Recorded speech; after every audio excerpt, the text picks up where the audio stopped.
Good morning, students. Today we are going to start a new chapter which is organism and population.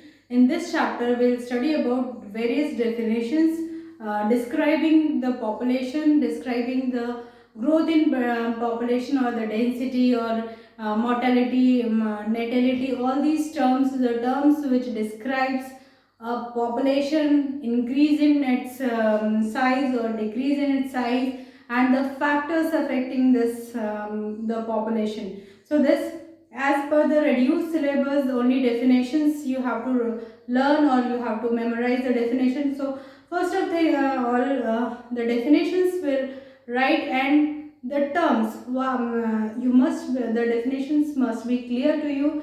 Why what is the meaning of these definitions? So let's start with the first definition, which is ecology. Ecology is a branch of science, or you can say ecology is a branch of biology that deals with the studies related to the interaction among organisms and their physical environment.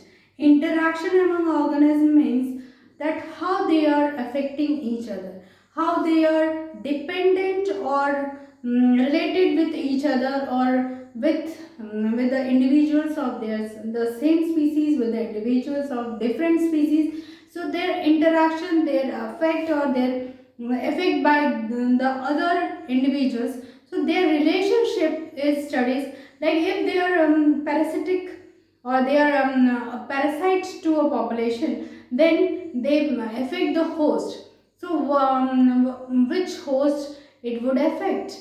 So that is the, if the relationship is parasitism. If the relationship is symbiotic association, then symbiotic association, they are mutual. The association or the effect is mutual effect. They are benefiting each other, and they both are getting benefit from one another. So that type of interaction, if these organisms are saprophytic in nature, then they require dead organism for their survival. So all these factors, the terms on which they depend is their interaction among themselves and other organisms. Secondly, their physical environment. Physical environment is the abiotic factor, abiotic components.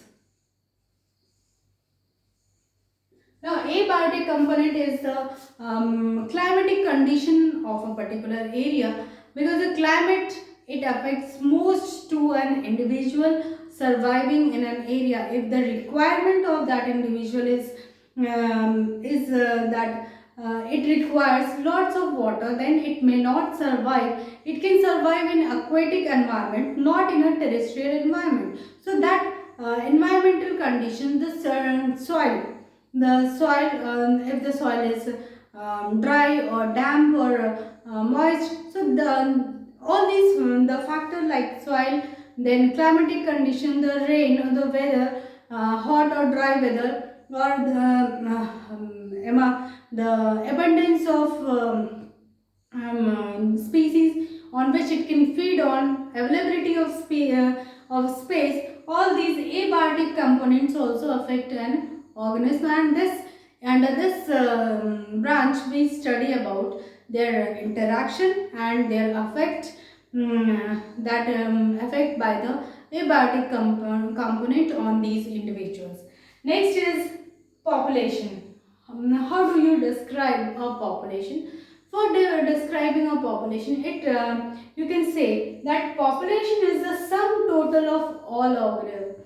Sum or total of all organisms means different species, different individuals, all together in a particular area at a particular time is a population. Then this for describing it further, you can write that having similar features, having similar population of an organism. We can say like what is the population of street dogs in this area? What is the population of parrots in this area, in the particular area? What is the population of crow in an area? So that population of a particular species means having the similar features.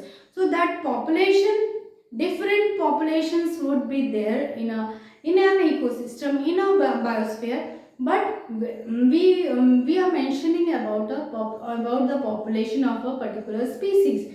So that species having the similar features. Secondly, they must have potential to interbreed among themselves. If they can interbreed among themselves, then only the population can grow or the population can increase. Otherwise it would decline day by day, and at last there will be no individual for, or no, they may become extinct. So this, they must have potential to interbreed among themselves.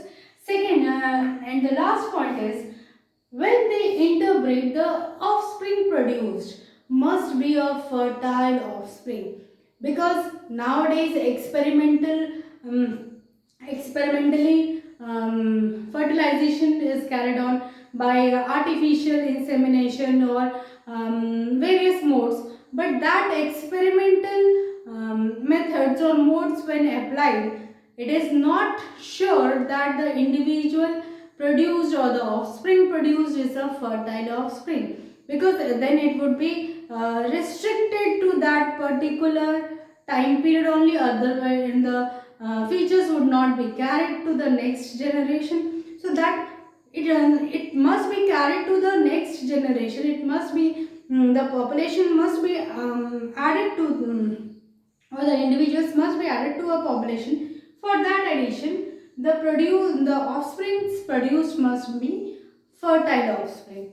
Next is the niche.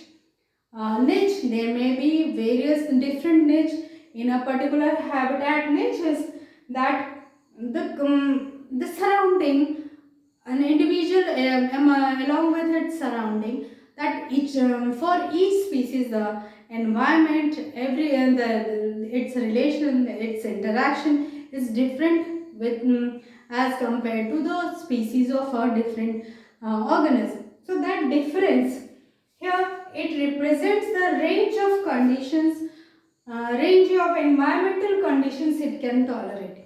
A niche,